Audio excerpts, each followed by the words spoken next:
you back to our top story. Thursday's attack in Kabul has been claimed by ISIL, and it bore all the hallmarks of the group, precisely timed explosions with gunfire in between. Dr. Hans-Jakob Schindler was the former coordinator of the ISIL, Al-Qaeda and Taliban monitoring team at the United Nations Security Council. He joins us now.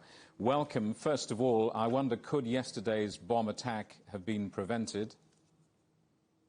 Thank you for having me. No, I don't think this could have been prevented. The Taliban, who are now in charge of security in Kabul, were until very recently in the business of perpetrating terrorism rather than preventing it. And counterterrorism is something very different from terrorism. So it was a very little chance that this would have been prevented by the Taliban. And the international forces are now so thinly stretched around the airport that they didn't really have the ability to have a decent perimeter around the airport. So unfortunately, the luck and all the circumstances was on side of the Islamic State Khorasan this time. Beyond the airport and beyond Kabul, as you see it, what are the key security challenges in Afghanistan now? There are really three buckets of challenges. First is the terrorism challenge, which is the obvious one. The Taliban are still in a symbiotic relationship with Al-Qaeda and quite a few of its affiliates who operate already on Afghan soil, and they have no intention to rein them in.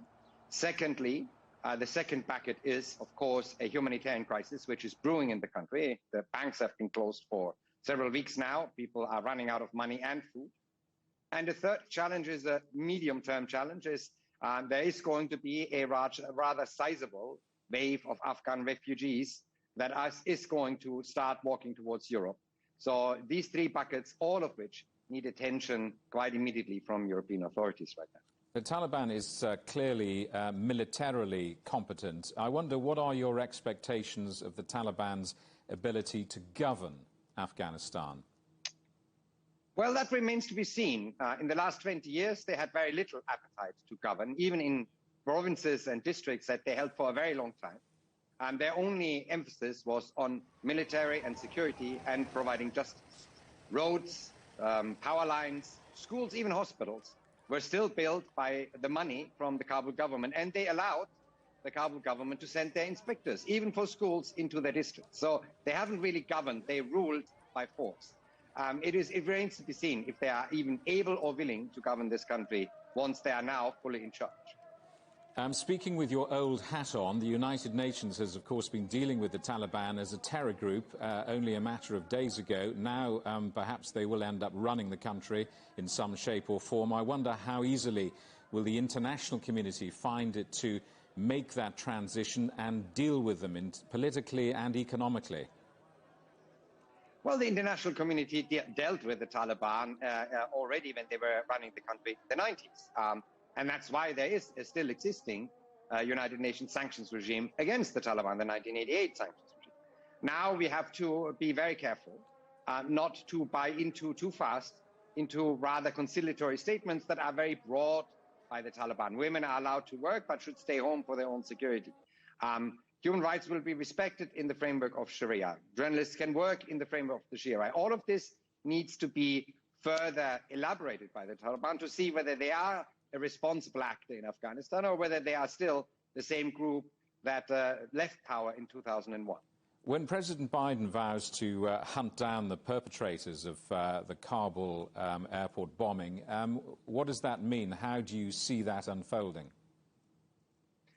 Well, I mean, the Americans have demonstrated over the last couple of years in other countries where they never had any U.S. troops, like Yemen, like Somalia, for a long time, that they are able to push back terrorist attacks. But this requires, number one, a very good capability to strike over the horizons, which they have, the ability to monitor electronic communication, which they have had very well in Afghanistan, but without a partner, this is going to be more tricky, and very importantly, a human intelligence network, which, given recent events, is going to be very, very difficult for the Americans to rebuild, reestablish, and maintain, at least in the short term.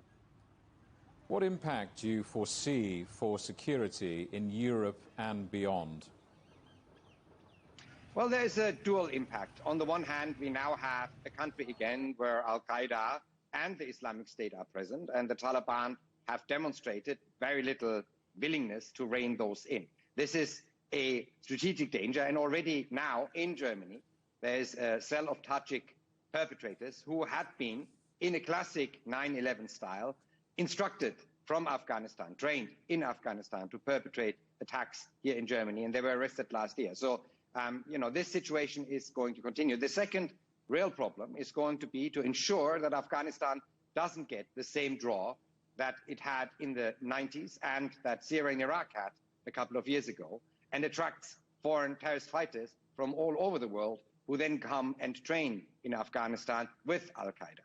Now, this is already materializing if you look at the social media space of the global affiliates of al-Qaeda, who all celebrate the victory of the Taliban and the rather critical stance that the Islamic State globally took towards the takeover of the Taliban, saying, we had a caliphate and you destroyed, the Americans destroyed it, here that Americans are handing over Afghanistan to the Taliban, which I also think is one of the motivations for the attack yesterday, to regain the propaganda control globally by the Islamic State, showing that they're still relevant, showing that they're still dangerous and able and willing to kill others.